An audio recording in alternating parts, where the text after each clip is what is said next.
Being so patient, for being here and sitting so nicely. Really appreciate it. Can you just make sure that your cellular telephones and other beeping devices are on their silent mode or off? And those of you who are able, I invite you to rise as the staff here brings Richard and casket into the room.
You may be seated.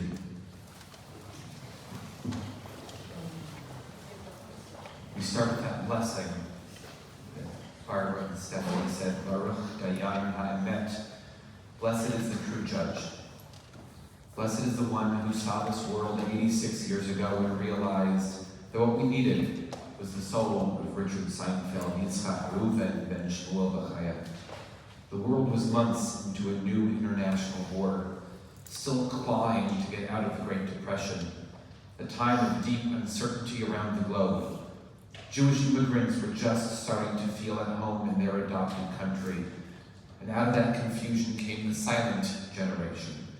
Not all, but many born at that time are characterized by hard work, respect for authority, and seeking stability. By those measures, Richard was a man of his generation. Thank you, God, for knowing what the world needed, for Richard showing up at the right time, for the love he gave, the kindness he bestowed, the world he brought to fruition. We start the funeral service with that blessing, and we rip a ribbon, specifically Stephanie and Barbara ripped that ribbon, as a symbol that the fabric of the universe is torn, that the world isn't as it's supposed to be, and that it will never be quite repaired. You can sew up that fabric with a needle and thread, but will never be quite the same. You are forever altered. Richard had 86 years here. The life expectancy when he was born for a man in America was 62 years. So he exceeded expectations. He exceeded so many expectations. So 86 years was a gift, but still 86 years wasn't enough time. He still had more of the world to explore, more to give. Should have had more time watching his grandkids grow up. Often when we're in moments of sadness, we don't know what to say. We're afraid that we're going to say the wrong thing. We're afraid that later at the house, we'll go up to Stephanie or Barbara and we're going to say something that's the wrong thing to say. How can I bring comfort to a grieving person? Will I say the wrong thing? Maybe, but your presence here means a lot. There's a tradition that people of faith do, which is they take the ancient words of our sacred texts to find words that might bring comfort. So I'll read from Psalm 23. Mizmor leDavid Adonai ro'i lo echzar. V'not deshe yarmitzeni al me'menuchot yenahu le'i. נפשי ישובב, ינחני במעלה צדק למען שלום. גם כי אלך בגיא צלמוות לא ירא רע, כי אתה עמדי. שבטך משענתך המה ינחמוני, תערוך לפני שולחן נגד צורריי. דשנת בשם ראשי, כוסי רעיה. אך טוב וחסד ירדפוני כל ימי חיי, ושבתי בבית אדוני לאורך ימים. The Lord is my shepherd, I lack nothing. God makes me lie down in green pastures and leads me to still waters. God renews my life and guides me along the right paths. Though I walk through a valley of deepest darkness, through the valley of the shadow of death, I fear no harm, for you are with me. Your rod and your staff, they comfort me. You spread a table for me in full view of my enemies. You anoint my head with oil, my cup runneth over. Only goodness and steadfast love shall pursue me all the days of my life, and I shall dwell in the house of the Lord forever. The words of the ancient poem elicit metaphors for me of Richard. Green pastures and still waters renewing your life feels like Richard. He was born and raised in the Midwest, not far from a lake that was frozen half the year. Then he spent his adulthood seeking out those green pastures and biblical waters, feeling at home anywhere on a coast or a golf course. Malibu, Miami, French Polynesia, Mykonos, New Orleans, even Boston. Anywhere with a shoreline took his mind away from that valley of the shadow of death that lingers over all of us. Being human is to consider mortality once in a while, especially when you bury someone you love so young. So he sought refuge in a way that the biblical author would have understood. Look at the magnitude of the sea, of a gulf, an ocean, and put him at ease. Those were the rod and the staff that comfort him. God's gift to him, to get him through each of the difficult moments that life threw at him. In our oldest literature, the Torah, the water is a constant metaphor for getting through difficult moments. Water flows from Eden. Couples meet at the well. Moses is saved in the Nile and leads the people to safety through the Sea of Reeds. Joshua crosses the Jordan River to enter the land of Israel. Countless times, natural water is a signifier of the miracle of life, of the preciousness of our very existence. So Richard looked at it almost every day, standing on his balcony, breathing the salty air. The psalm ends, "My cup runneth over," another water analogy, and also a reminder of the gratitude he felt for you. Every time I spoke with him or visited him, he would talk about his family. He would brag about his daughter and son-in-law, about his grandkids, about their successes and adventures. You made his cup overflow. And his only wish for you was that you would feel what he felt, that goodness and kindness would pursue you all the days of your life, that you know the happiness that he had. And through your work, through your mitzvot, your tzedakah, and your values, his memory will continue to be a blessing forever. Later today, back at his house, I'm sure you will all tell more wonderful stories about the loves and adventures in his life. I'd like to invite our son who knew him and loved him to share stories with us, starting with his daughter Stephanie and his sister Barbara, and Gina. Stephanie.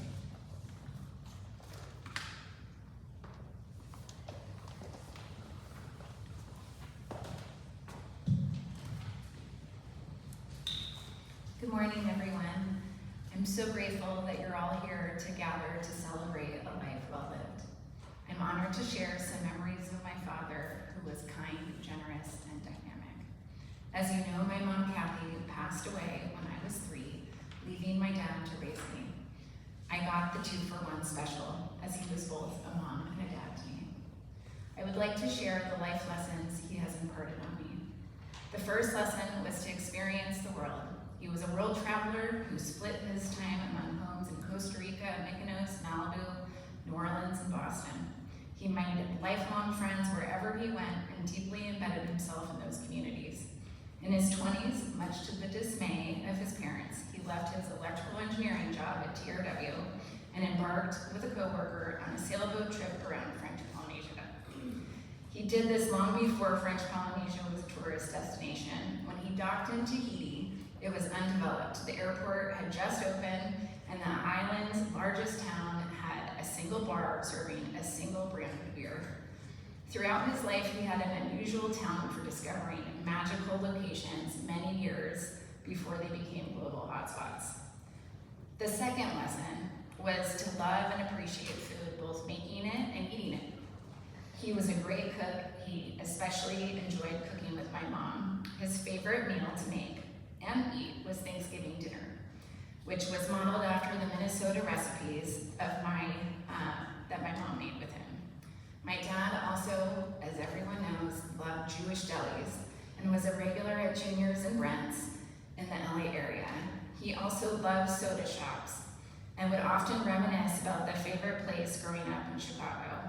He introduced me to my favorite meal as a kid, which was a chocolate phosphate from a soda fountain and a brisket sandwich. And when I was 10, he taught me the important lesson about appreciating the foods of other cultures. I was on my first trip to Europe, and he wouldn't let me eat McDonald's in Paris because he wanted me to experience traditional French cuisine, which was one of his favorites. I remember having the most amazing chocolate mousse on that trip. It came in a huge bowl, which the waiter scooped up tableside for my dad and me to share. The third lesson was the importance of living within your means while still making sure to enjoy the finer things. As a kid, we shopped at Fedco and Kmart. Bill Cross, a close friend, joked that my first words would be, "Attention, Kmart shoppers." My dad also had an obsession with Costco, stocking his pantry with more than enough plastic wrap and ketchup to last a lifetime. When I was around 10, being a quintessential entrepreneur, he taught me about P&L statements. While he was frugal in certain areas, he enjoyed the finer things, like driving Porsches and Italian and French clothing. He had a great sense of taste and would return from Paris with beautiful French outfits for my kids when they were little. The fourth lesson was the importance of music and the arts. He never missed a jazz fest and was on the board of the LA Ballet in the 80s and the WWOZ in the 2000s, which was an independent radio station promoting traditional New Orleans music. He filled the living room of my childhood home in Malibu with crystal sculptures and Greek bronze statues. And the hallways were lined with artwork from artists he befriended in Mykonos, such as Peter Apostolos and Thomas McKnight, and photographs from Johnny Donnell, a famous New Orleans photographer who was a good friend. And lastly, he taught me the importance of having many deep passions. He loved nature and the outdoors. He was a runner, running to the ocean and back every day of my childhood. He was a golfer, spending many weekends at North Ranch Country Club, perfecting his swing, and he was an expert skier. I remember many ski trips to Lake Tahoe with his close friend, Jim Johnston, pushing my limits to become a black diamond skier so that I could keep up with them. He loved fishing and boating. Some of his favorite childhood memories were fishing with his grandfather in Miami Beach. He also made yearly trips to Alaska to fish for salmon, which he stocked in the GE refrigerator in our garage. It was bright green. And he loved the Lake Tahoe area. It was his playground for hiking, camping, backpacking, boating, and so much more. Dad, I'm grateful that God took you slowly so that I could bear the pain of losing the center of my universe. Thank you for being my hero, my role model, and my emotional support. Your love and lessons will guide me always. I'll honor your memory by trying to live a life well lived and share these lessons with your grandkids, Sam and Kate, who you love deeply.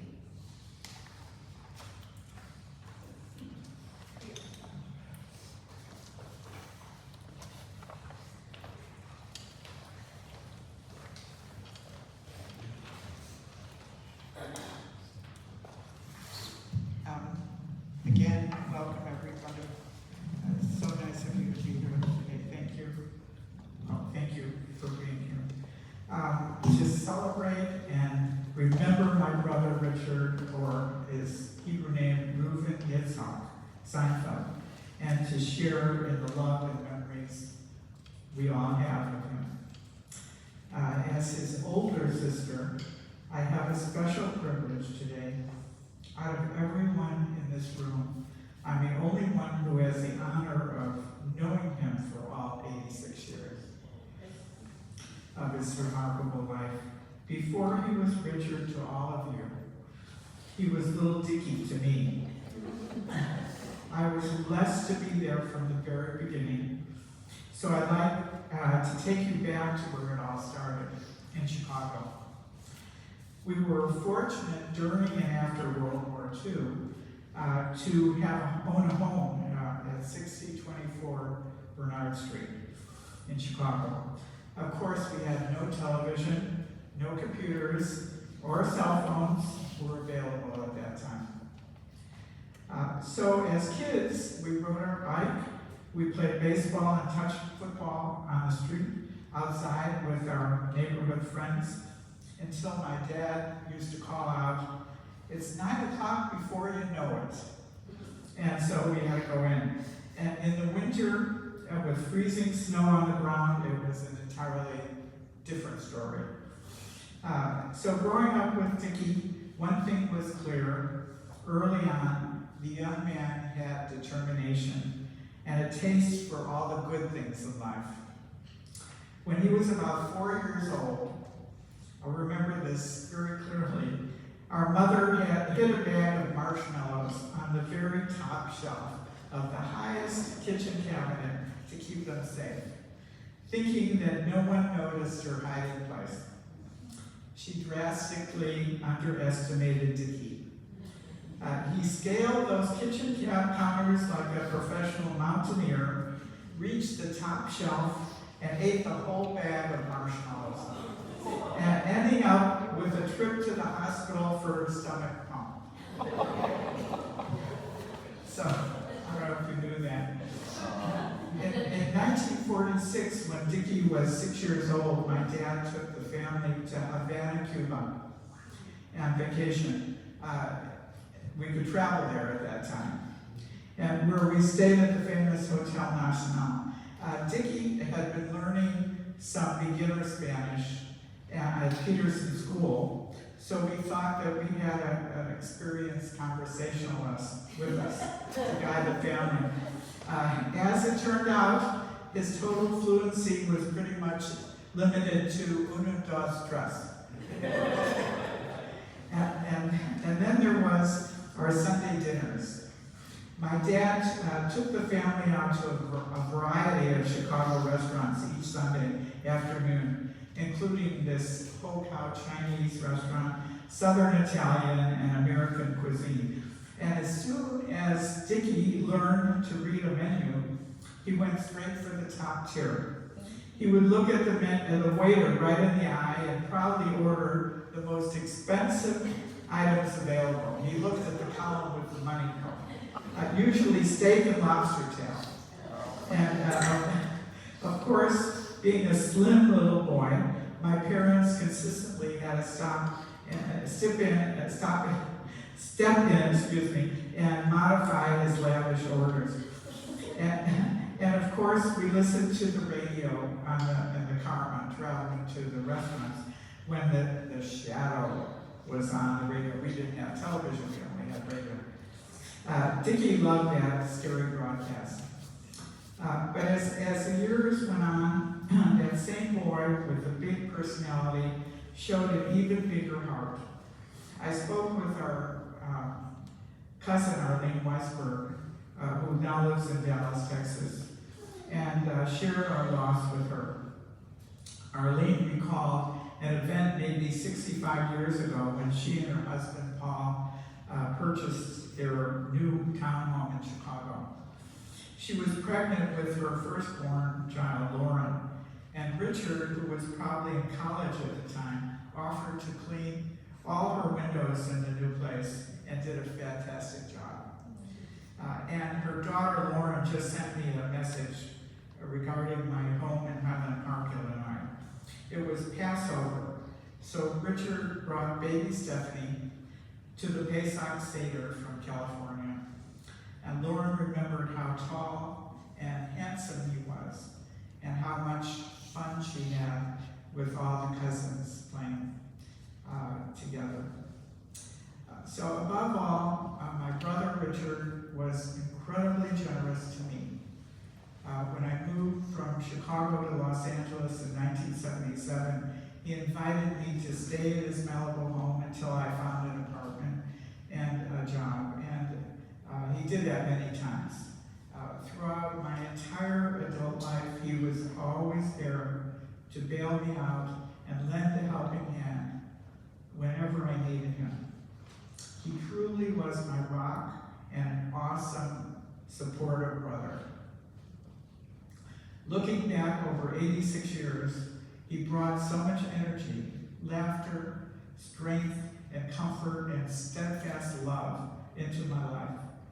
Being Dickie's big sister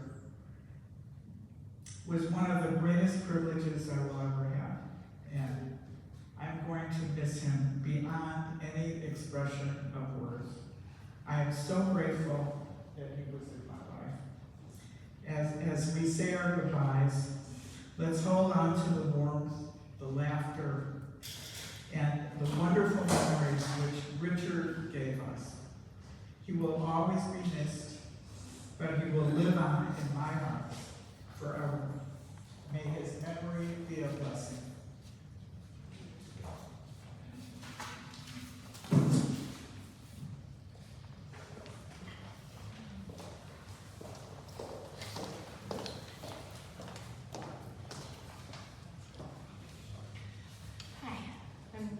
Gina Longo. Richard was a big part of my life and my mom and dad's best friend. Sorry. Okay.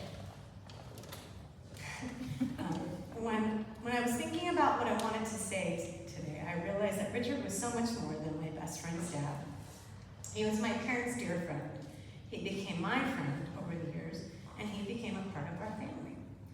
Some people come into your life and quietly change it forever. Richard was one of those people. When I think of him, I think of laughter first. He always made me laugh. No matter what we were talking about, I'd leave the conversation smiling. And a funny story is when we went to dinner one time, and it goes back to what Barbara was saying, and I was looking at the menu, and I asked him what market price was, and he said, "Keep moving down the menu." He had this warmth about him that made you feel like you belonged. I also think about how he expanded my world. Richard loved to travel, and he loved to share those experiences with people he cared about.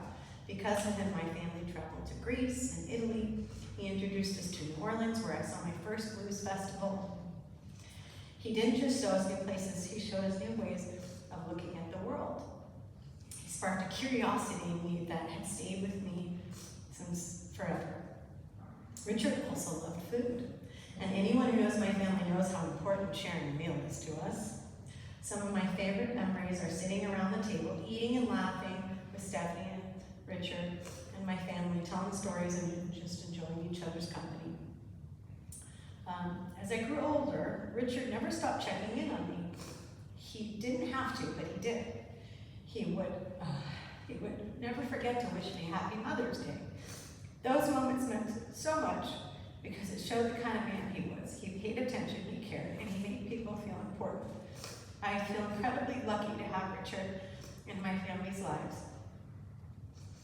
Richard lived a life that reminded us to be curious and to laugh and to gather around a table with people you love and to see as much of the beautiful world as you can. Thank you for your friendship, and thank you for your kindness, and thank you for the adventures and the laughter and the memories.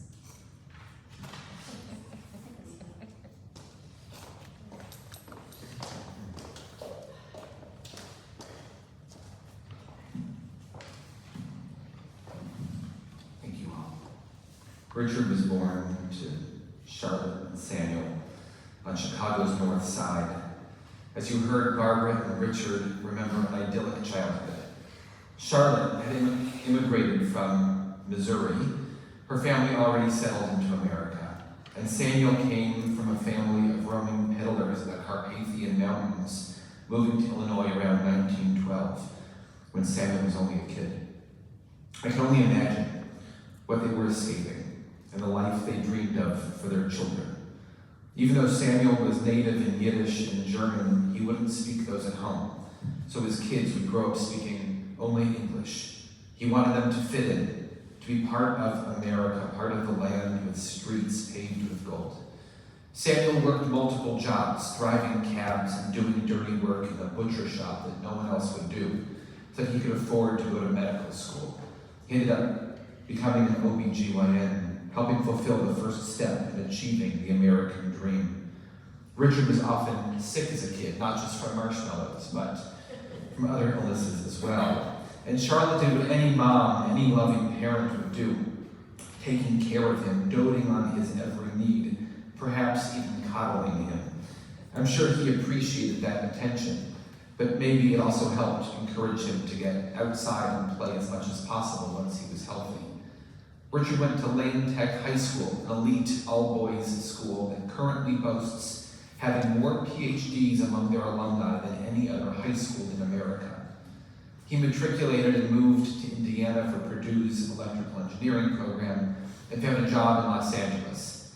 Not just a job, but also an incredible wife. Kathy was also from the Midwest. She was a teacher and trailblazer. Richard found deep love, and when she died at the age of 38, he continued his life with her memory being a blessing for him. He knew to make every day precious. He knew to live the life he wanted. He knew that his main task was to raise Stephanie to be the best person, as he was now both parents at once. Perhaps it's lost on us here in 2026. In 1981, moms did most of the child rearing. The shift hadn't yet happened to a more equitable role played by dads. As a reminder, 2 years later, the movie Mr. Mom was released. The humor of the movie revolving around a man, Michael Keaton, who couldn't possibly fulfill the role of primary parent. How silly for a man to be that role. And yet Richard did. As we now know, Stephanie turned out to be a wonderful, strong, independent person. Richard did something right there, against so many odds. Of course, with a big thank you to the other family members and friends who stepped up to care for Stephanie, especially during her summers in Illinois and Minnesota. Richard, of course, found love again and again. Recently with his beloved Sherry Brown, as he was recently heartbroken when she died. But he also found love in his hobbies, in every aspect of his life, in every meal and everything that he did. He understood that his days were numbered, that all of us have a limited number of days. And he chose to fill his life with what he loved, chocolate phosphates and traveling in the ocean, sure, but also family. For him to spend his last months in Northern California was no mistake.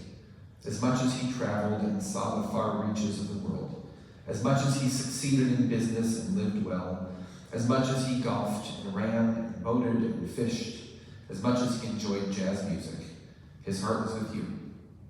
Every time I talked to him or visited him, I could be sure of 2 things.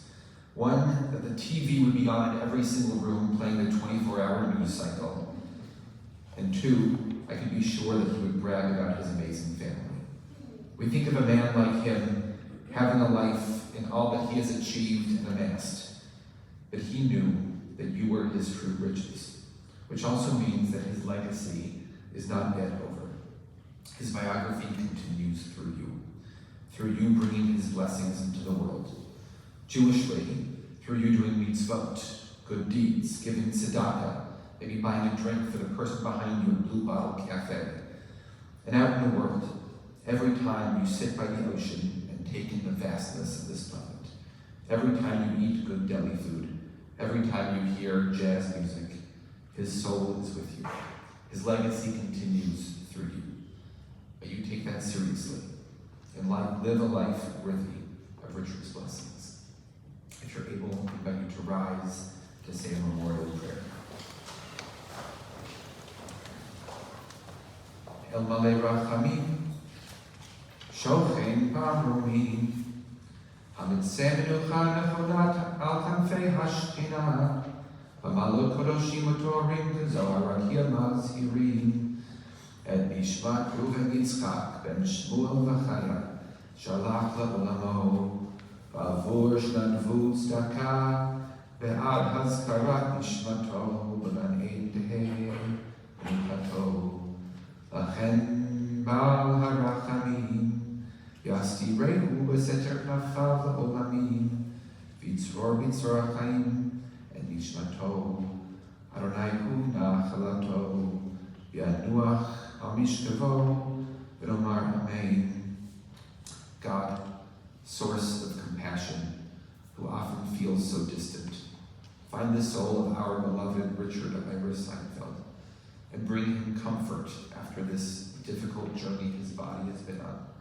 Welcome him into his eternal home. Let Richard's perfect soul feel your eternal embrace. May he remind us of how precious life is. May his rest be peaceful. That we all say amen. You may be seated. I'd like to invite the staff who are going to come up, help us with the next steps.